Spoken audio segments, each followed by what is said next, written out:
Well, I know the roof's gone, and the front porch, pillars, all that. There doesn't seem to be a whole lot of damage inside. Of course, I haven't been in there. A couple of firefighters went in and surveyed it. The ceiling upstairs is still intact. So just basically took the very top level off. Don't know what kind of foundation damage there is yet. But from what I'm hearing, it's probably going to be a total loss. But, sure,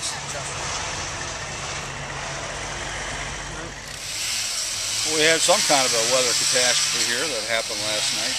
We had reports of funnel clouds as early as 6 p.m. in the evening from the west side of the county. And then the reports that came in this area of Harrison and Bearfield Township